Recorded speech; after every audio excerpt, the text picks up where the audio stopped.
Fala aí, galera, tudo bem? Espero que todos estejam bem, em casa, com segurança. Para quem não me conhece, meu nome é Amanda Marinho, sou professora de História de Life da Rede Força Máxima e estou aqui para gravar mais uma vez um vídeo para vocês de História, sexto ano. Hoje a gente vai falar do módulo 18, que é o módulo de Roma, Origens da Roma Antiga. Bom, a gente viu aí, vocês viram, né, eu espero, alguns vídeos comigo sobre Grécia, e a gente falou de toda a história da Grécia, né, as suas fases, as suas características diferentes, né, cultura, helenismo, enfim. Agora a gente vai começar a falar de Roma. Tem alguns módulos aí sobre Roma, e hoje a gente vai ver o primeiro deles, tá bom? Já peço desculpa antecipadamente, porque eu tô passando meio mal, então não tô aquela pessoa super animada, mas eu vou fazer o possível para o vídeo ser legal para vocês, tá bem?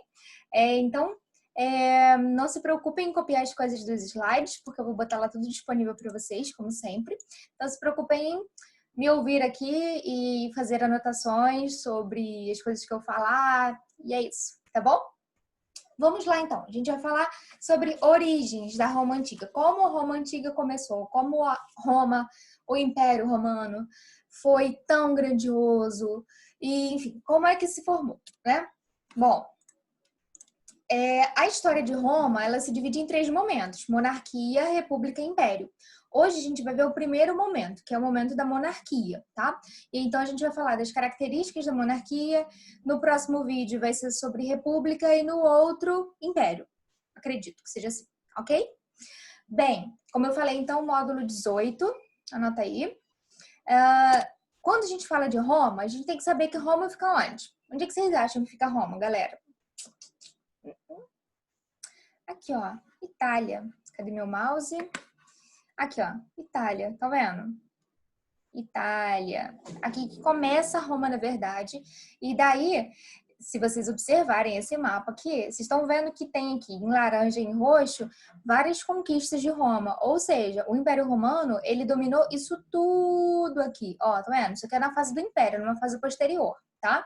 Não é agora, que agora a gente vai falar da monarquia. Então, a monarquia romana, né, ou a história de Roma, cadê o mouse sumiu de novo? Começa aqui, ó, tá? Aqui é a Península Italiana, Península Itálica, né, na verdade, e aqui que começa a história de Roma. Nesse momento aqui que a gente está falando de surgimento de Roma, é o seguinte: viviam vários povos ali naquela região, tipo latinos, etruscos, italiotas, vários povos viviam ali. E aí, a partir desses povos, se formou Roma, tá bom? Mas antes, vamos ouvir, quer dizer, vocês vão ouvir, né, porque eu vou falar sobre o mito de fundação de Roma, que acho que vocês vão gostar. Bom, então hoje a gente vai falar sobre a monarquia romana, tá bom? Nesse período que tá aí para vocês. 753 a.C., na verdade esse C aí era para estar maiúsculo, mas enfim, depois eu conserto, até 509 a.C., tá bom? Lembra, esse C aqui tem que ficar maiúsculo. Eu vou consertar para vocês daqui a pouco, para antes de enviar para vocês os slides, tá? Bom, o mito de fundação de Roma. Existe uma história que é um mito. Lembra, a gente já falou de mito em Grécia, no conteúdo de Grécia. Mito é uma história que a gente ouve, que a gente conta, que as pessoas acreditam, ou não. E o mito é essa história que busca explicar alguma coisa que a gente não sabe exatamente a resposta. Nesse caso aqui do mito da fundação de Roma, é a história de 2 irmãos, Rômulo e Remo. Esses 2 irmãos teriam sido, né, segundo o mito, abandonados pela mãe, e eles foram criados por uma loba.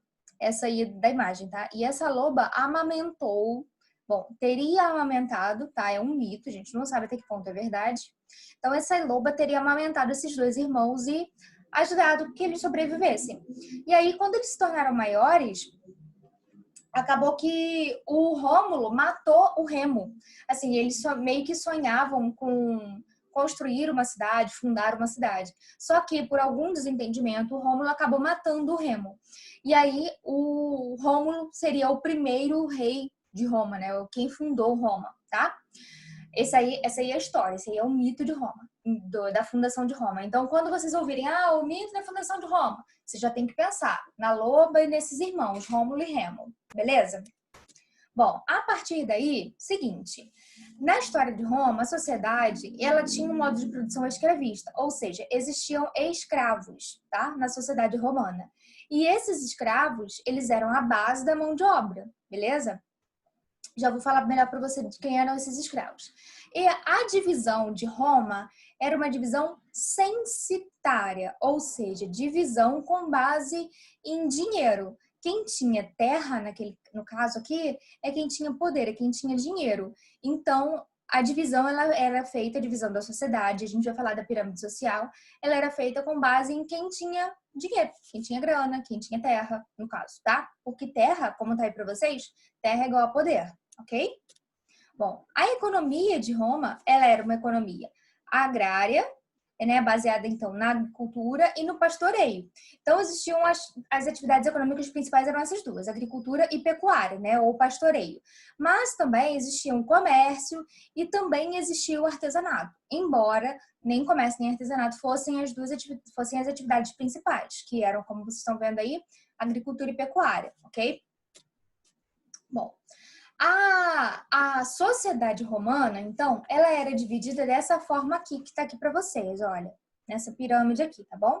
Patrícios, clientes, plebeus e escravos. Daqui a pouco eu falo disso aqui. Vamos focar nessa sociedade aqui, ok? Eu queria antes, como hoje, no vídeo de hoje, não tem nenhum videozinho para vocês assistirem, né? Porque eu sempre trago, mas hoje eu não trouxe. Eu queria que vocês pensassem em algum filme, por exemplo, filme de princesas ou príncipes, que com certeza vocês já assistiram. Queria que vocês pensassem em alguns filmes. Lembra? Já ouviram algo assim, A Princesa e o Plebeu? Ou O Príncipe e a Plebeia? Já ouviram isso? Sim ou não? Espero que sim. Quando a gente fala, então, o príncipe e a plebeia, o príncipe é uma pessoa rica ou pobre, gente? Rica, né? E a plebeia, então, ela vai ser a pessoa pobre. Então, sempre que tem essa história do príncipe e da plebeia, eu tô falando de um príncipe, de uma pessoa que faz parte da monarquia, de alguém muito rico, com dinheiro, com muito poder, e da plebeia, que é uma pessoa muito pobre, muito humilde, tá? Ou pode ser o contrário, a princesa, que é da monarquia, muito rica e etc. E o plebeu, que seria esse cara muito pobre, muito humilde, enfim, ok? Então é só para vocês fazerem uma relação que plebeu ou plebeia é alguém pobre, é alguém que não tem grana, é alguém muito humilde, enfim, ok? Essa relação aí vai ajudar vocês aqui na pirâmide social de Roma. Porque nessa pirâmide a gente tem 4 grupos. Primeiro são os patrícios. Os patrícios são latifundiários, ou seja, eles são grandes proprietários de terra, tá? Esses grandes proprietários de terra, que a gente também pode chamar de aristocrata ou de aristocracia, somente os patrícios tinham cargos políticos. Os outros não tinham nenhum cargo político, nem clientes, nem plebeus, nem escravos, tinham cargos políticos. Somente os patrícios. E olha só, lembra que eu mostrei ainda agora para vocês que ter terra era igual a ter poder?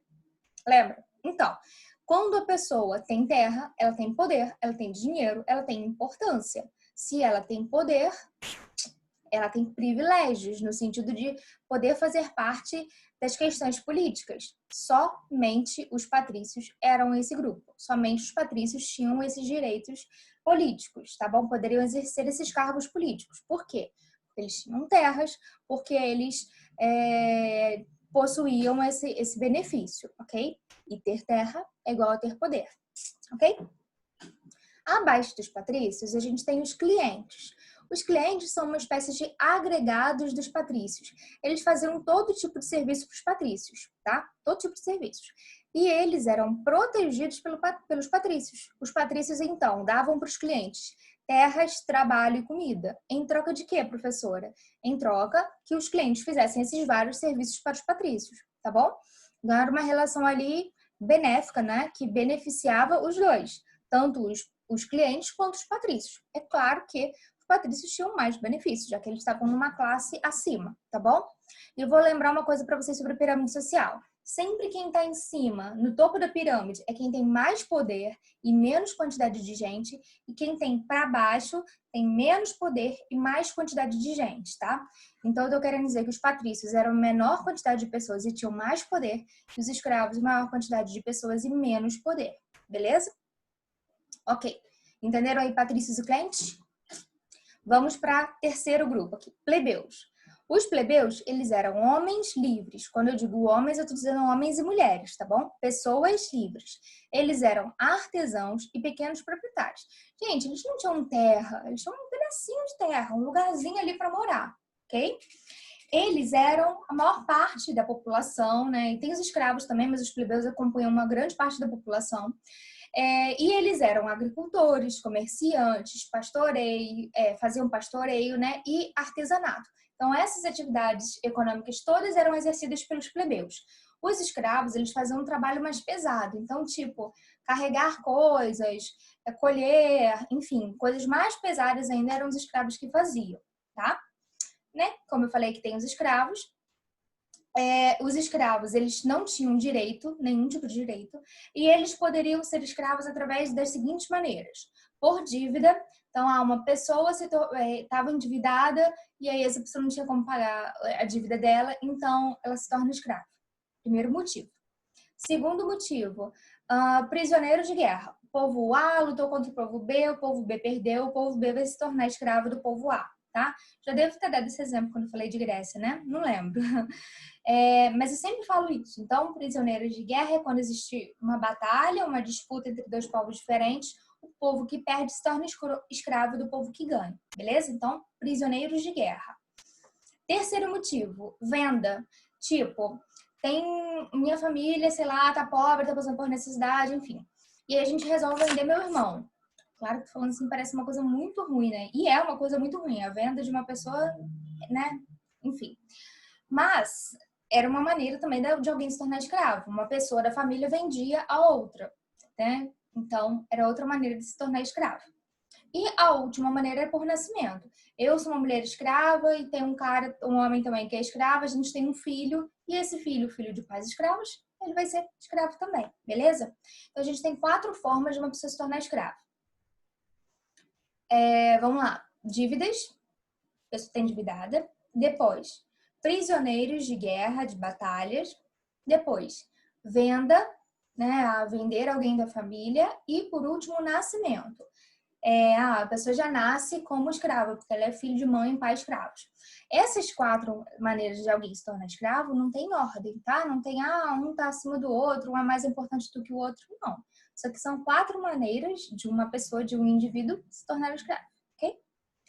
E agora a gente vai falar da parte política de Roma. Bom, se a gente está falando de uma monarquia, a gente está falando de um rei, de um reinado. Rei e monarca é a mesma coisa, tá bom? Então, toda vez que vocês ouvirem falar de monarquia, vocês têm que fazer direta relação com o rei, ok? Então, monarquia, existe um rei, ok? Bom, daí esse rei, ele era escolhido pela assembleia, por uma espécie de assembleia que era chamada de cúria. Essa assembleia, ela era formada por cidadãos em idade militar, ou seja, cidadãos até 45 anos, tá? Mas quem são esses cidadãos aqui que têm direito de votar? E aí? São os escravos? São os plebeus? Os clientes? São os patrícios, tá bom? Então, os patrícios, eles têm direito de votar nessa assembleia chamada cúria. E essa assembleia é quem escolhia o rei, escolhia o monarca, tá bom? Bom, além dessa assembleia, existia um negócio chamado senado, né? Os senadores, as pessoas que compunham o senado. Esses senadores, eles eram, o senado, né, era composto por anciãos, por pessoas velhas. De qual classe social? Qual desses 4 aí você acha que compunham o senado? Qual dessas classes aí podia ter pessoas que eram senadores? E aí? Fala pra mim. Quer dizer, não dá para ouvir, né, você? Mas somente os patrícios, porque os patrícios são a classe social que tem poder, que tem dinheiro, a classe social privilegiada, tá bom? Privilegiada no sentido de ter participação política. Aqui tá no slide para vocês, dizendo que os clientes, eles tinham privilégios, mas assim, os privilégios eram coisas que os patrícios davam para eles. Terra, comida e trabalho, ok? eles eram protegidos pelos patrícios. No caso, isso não acontecia com os plebeus nem com os escravos. Não é privilégio no sentido de privilégio político, não, beleza? Bom, então o Senado, ele confirmava a decisão da Cúria, dessa Assembleia, além de resolver outras questões, tá? Resolver outras medidas, tomar outras medidas. Mas a liderança de Roma, nessa monarquia, era de quem? Quem é que era o líder aqui? Era o rei, tá bom? Esse rei, então, quais eram as tarefas desse rei? Bom, ele tinha que elaborar as leis e colocar as leis em prática. Então, ele criou uma lei lá e tem que fazer a lei ser cumprida. Isso era a tarefa do rei, tá? Cobrar impostos também, dividir ali os impostos. Punir crimes. Então, uma pessoa que comete crime, quem é que vai punir esses crimes? Vai ser o rei. Também, comandar o exército. A tarefa de comandar o exército também era uma das tarefas do rei, e exercer questões religiosas, de ordem, tipo assim, o que a gente vai fazer agora, enfim, na parte religiosa, tipo, algum sacrifício, por exemplo, ou quem vai fazer essa celebração, sabe? Esse tipo de função religiosa também que o rei tinha, tá? Nessa parte da monarquia, a gente não tem tantas características porque a gente está falando da origem de Roma, do comecinho dela. Agora, no próximo módulo, que a gente vai falar de república, tem coisa pra caramba, muita coisa mesmo. Então, se preparem aí para copiar bastante coisas do que eu vou falar para vocês, tá? Além de ter muitas coisas nos slides também. Bom, se eu falei que a próxima matéria é sobre república, e aí eu vou voltar aqui para a gente ver... Isso, setinha. Então, se a gente está aqui numa monarquia e a gente vai passar para uma república, aí vocês vão me perguntar, professora, como é que a gente muda, então? Como é que muda isso de monarquia para república? Vamos pensar. O rei, né? Tiveram alguns reis ali na história de Roma, nessa período de monarquia, tá? Alguns reis. E aí, um desses reis, ele resolveu se aproximar um pouco dos plebeus, querendo dar direitos para esses plebeus, que eles tivessem participação política, até porque os plebeus eram uma grande parte da população e eles queriam realmente ter participação política. Só que aí, os senadores não gostaram dessa medida do rei, falaram, não, estamos gostando disso não. E eles vão tirar o rei do poder, vão dominar o rei e vão implantar uma república. Por que eles vão fazer isso? Porque se não tem mais rei, não tem mais como esse cara, esse monarca, aí tomar essas decisões e dar direitos para outras pessoas, para plebe. Olha só, se só os patrícios têm poder, você acha que eles vão querer que esse poder deles diminua? Não vão, eles vão querer continuar lá com o poder deles, tá? Então, por causa disso, os senadores, eles vão fazer... É uma espécie de golpe, né? Eles vão tirar o monarca do poder e vão implantar a república. Porque aí na república as decisões não são tomadas por uma pessoa só, como era na monarquia. República, as decisões eram mais discutidas. Então isso impediria de outros grupos sociais, como por exemplo a plebe, né? Que é o caso que a gente está falando aqui, os plebeus, eles terem acesso a direitos políticos, o que não agradava aos senadores. Entenderam? Bom, a gente para por aqui hoje. Eu espero que vocês tenham aprendido aqui um pouquinho comigo, tenham gostado da aula. A matéria é bem curtinha mesmo, tá bom? Em compensação, o próximo módulo aí, vai vir com bastante coisa. E é isso. Dúvidas vocês vão tirar com a professora Miriam na aula ao vivo e a gente se vê no próximo vídeo, tá bom? Fiquem todos bem em casa, com segurança. Se cuidem pra gente voltar pra escola logo, tá bom? Beijo, gente. Tchau.